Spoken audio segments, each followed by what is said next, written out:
formula, thinking, well, if I do this, and do that, and do the other, then God will bless me.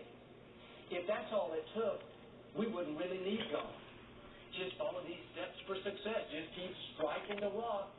On purpose, God changes the method, so we'll have to go to... Yeah, right before I turned this on, I saw him transforming into a snake, because I caught him in a lie of himself. So I decided to put this on, turn it on, and forget about this phone on here.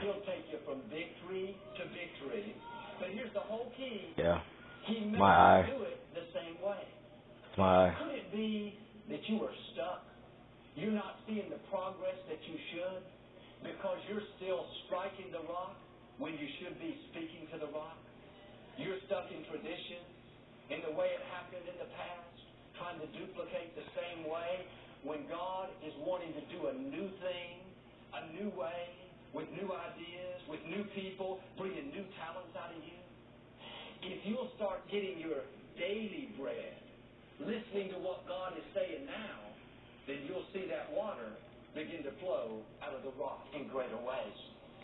David understood this principle. In 2 Samuel 5, Did he? He's been made king over Israel. When the Philistines heard about it, they came down to this valley to attack him. Now, David was a warrior. He had conquered a lot of armies. His nature was to attack.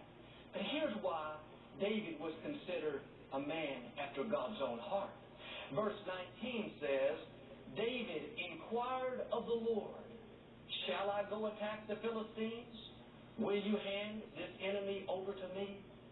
Notice his humility.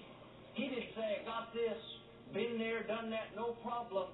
He took time to inquire of the Lord. Before he went to battle, he got quiet and said, God, what do you want me to do?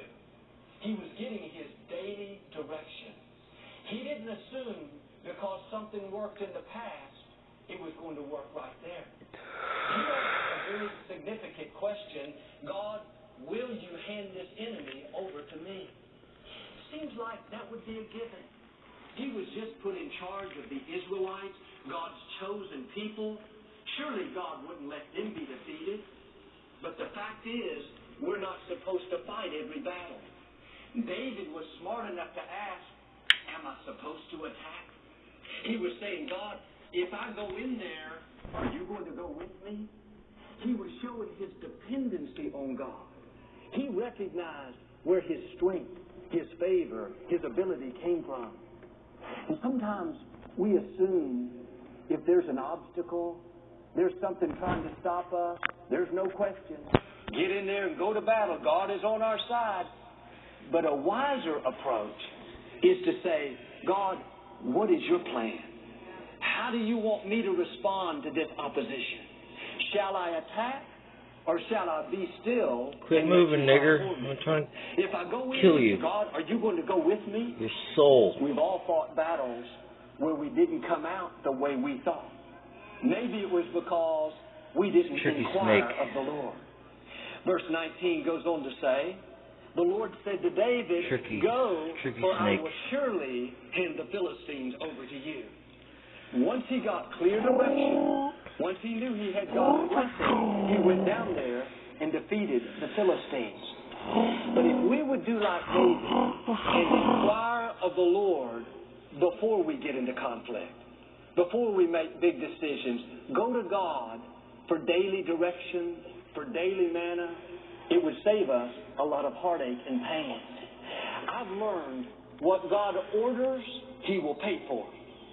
But God is not obligated to bring victory to battles that we're not supposed to be in. And yes, God is merciful. Yes, He'll help us.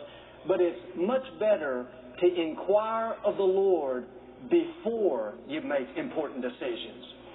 A few months later, the Philistines came back to the same valley to attack David again. David could have thought, this is a no-brainer. I don't even have to pray about it this time. I feel Satan coming. Go down there and attack. But David realized Satan's getting angry, man. Live off of yesterday's manna. He knew yesterday. Man, I would shut your mouth if I was you. Yeah, you. for today's challenge. Satan is The coming. scripture says, David inquired of the Lord again, and the Lord said, do not attack them. Do not attack Same them. valley, same enemy, but God said, this time, I'm going to do it a different way. I don't want you to go down and attack. I want you to circle around them. He went on to tell them, when they heard the sound of rustling in the mulberry trees, that was a sign that he had gone before them to defeat their enemies. Then they were to go in at once. But if David had not inquired of the Lord, he would have done it the first way. That's common sense. Hey, it worked last time. I'm sure it's going to work this time. But God's